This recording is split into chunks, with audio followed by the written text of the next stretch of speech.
जनपद ऊधम सिंह नगर के खटीमा में मतदाता सूची को लेकर दर्ज आपत्तियों ने सियासी माहौल गर्म कर दिया है। कांग्रेस विधायक भुवन चंद्र कापड़ी ने उपजिलाधिकारी खटीमा से मुलाकात कर आपत्तियों की निष्पक्ष जांच की मांग की है। कापड़ी का कहना है कि कई ऐसे लोग भी सामने आए हैं जिन्हें पता ही नहीं है कि उनके नाम से मतदाता सूची में आपत्ति दर्ज कराई गई है। वहीं वार्ड नंबर 10 गोटिया के सभासद जीशान अहमद ने भी मतदाता सूची में दर्ज आपत्तियों को लेकर प्रशासन से जांच की मांग की है। खटीमा में मतदाता सूची को लेकर कुल 917 आपत्तियां प्राप्त हुई हैं। मामले को लेकर विधायक भुवन चंद्र कापड़ी ने एसडीएम तुषार सैनी से मुलाकात कर आपत्तियों की निष्पक्ष जांच कराने की मांग की। कापड़ी ने कहा कि कुछ आपत्तिकर्ताओं को ही जानकारी नहीं है कि उनके नाम से मतदाता सूची में आपत्ति दर्ज कराई गई है। उन्होंने एसडीएम से मांग की है कि सभी आपत्तियों को संबंधित बीएलओ तक भेजा जाए ताकि आपत्तिकर्ताओं को नोटिस जारी कर उनकी वास्तविकता सामने लाई जा सके। एसआईआर वाली जो प्रक्रिया चल रही थी उसमें लगातार सब लोग शुरू से लेकर अब तक जो गवर्नमेंट द्वारा डॉक्यूमेंट्स मांगे गए बीएलओ के माध्यम से सब दिया गया।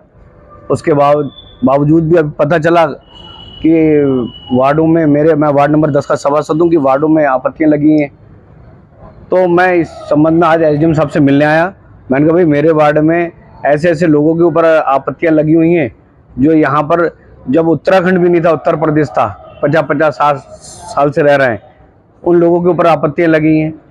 तो सर ये गलत है और जिन लोगों ने आपत्तियाँ लगाई उन्हें आना चाहिए, बताना चाहिए, अगर पता तो चले कौन आपत्ति लगा रहा है, वरना लोगों के अंदर एक भय का माहौल बना हुआ कहीं हमारे वोट ना कट जाए या कुछ हो ना जाए। अब जैसे हमारे भाई मोहम्मद तारिक के नाम से ही 20-25 लोगों के ऊपर आपत्तियाँ लगी हैं, हमारी भाभी के नाम से उन्होंने 20-25 आपत्तियाँ लगी हैं, पांडे जी के नाम से लगी हैं, और जो खटीमा के पूर्व चेयरमैन रहे और मैं कहता हूँ कम से कम 100-150 साल से यहाँ पे निवास कर रहे हैं, उनके खिलाफ आपत्ति लगा रखी कि ये लोग यहाँ नहीं रहते।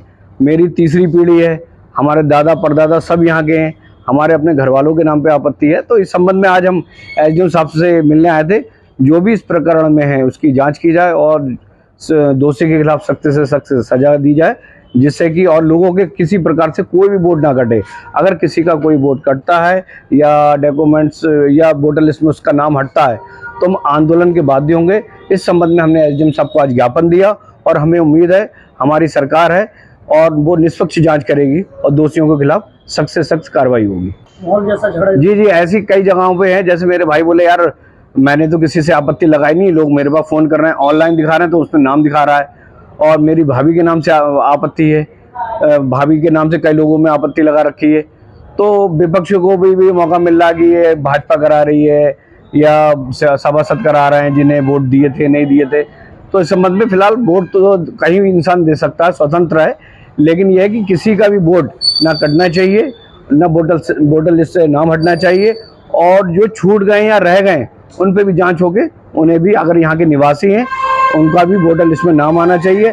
और अन्यथा अगर जो यहाँ का व्यक्ति नहीं है, यहाँ निवास नहीं कर रहा है तो कोई बात नहीं, उसके लिए हम ना उसके साथ हैं और उसका वोट हटना, उसका अगर लिस्ट में नाम है, पहली बात तो है नहीं, अगर है तो उसका नाम हमने बीएलओ के से कहा जो बाहर के लोग हैं जो यहाँ नहीं निवास करते उनके नाम हटना चाहिए, लेकिन उन नामों के साथ साथ वो नाम नहीं हटना चाहिए जो यहाँ पर निवास कर रहे हैं, जिनका स्थायी जाति 85 साल से यहाँ निवास कर रहे हैं, उनका वोटर लिस्ट से नाम नहीं हटना चाहिए। अगर हटता है तो हम उसके आंदोलन के बाध्य होंगे। हम आज जिलाधिकारी से मिले हैं क्योंकि वो ARO है उसमें, और ARO हैं, उन्हीं की अध्यक्षता में खटीमा विधानसभा की वोटर लिस्ट 2 का गहन अध्ययन हो रहा है। तो हमने ये कहा कि जो भी फॉर्म से उनकी आपत्तियां हैं उनको जल्दी से जल्दी आप BLO के पास भेज दें ताकि BLO उस पर निस्तारण कर सकें कि लोग हैं या नहीं हैं। कुछ लोगों ने 400-400, 500-500 आपत्तियां लगाई हैं। तो हमने कहा भाई वो बहुत सारे ऐसे लोग जो पूरा समाज जिन्हें जानता है वो यहीं के रहने वाले हैं, और एक तो हमारे पूर्व सभासद भी हैं, उनकी पत्नी चेयरमैन भी रही हैं, मेहदी हसन जी जो सबसे पुराने आदमी हैं और उनके नाम पे बहुत सारी ज़मीनें भी हैं, उनके दादा परदादा के ज़माने से। एक बड़े वरिष्ठ हमारे अधिवक्ता हैं अकील अहमद जी, ऐसे बहुत सारे लोग हैं। और बहुत सारी आपत्तियां ऐसी हैं जिसमें आपत्तिकर्ता ने कहा भाई हमने तो आपत्ति लगाई नहीं। जैसे हमारे जमौर के प्रधान हैं, उनकी तरफ से आपत्ति लगी, उनको पता ही नहीं है कि मैंने आपत्ति लगाई, मैं क्यों आपत्ति लगाऊंगा। तो उन्होंने कहा कि ऐसी व्यवस्थाओं को जल्दी निस्तारण करेंगे, और हमने बस एक ही जिलाधिकारी महोदय से एक ही निवेदन किया है कि आप जल्द से जल्द जो भी आपत्तियां हैं उन्हें आप BLO तक भेज दें ताकि BLO जिन लोगों के वोटों पर आपत्ति लगी है उन पर नोटिस लगा सकें, नोटिस दे सकें और नोटिस के बाद उसका निस्तारा हो सके। विनायक जी खटीमा आज जो है उनका कहना था कि कुछ जो फॉर्म 7 में आपत्तियां लगी हैं, जिन लोगों के ऊपर आपत्तियां लगी हैं उनको नोटिस नहीं दिया जा रहा है। मैं इसमें बताना चाहूँगा कि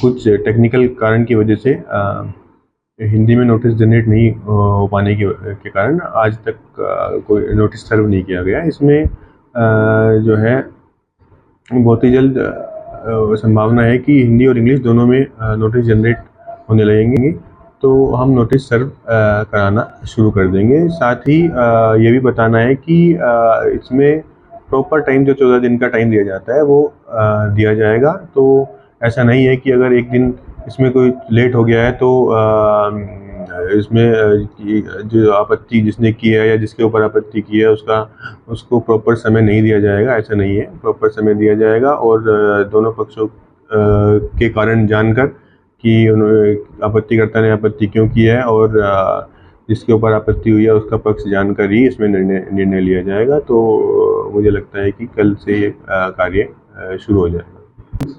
देखिए, हमारे पास फॉर्म 7 में 917 आपत्तियाँ प्राप्त हुई हैं जो हमने प्रोसेस कर दी हैं और इसमें नोटिस जनरेशन का कार्य चल रहा है और इसमें सुनवाई की तिथि निर्धारित करके दोनों पक्षों को समान मौका देते हुए सुनवाई की जाएगी।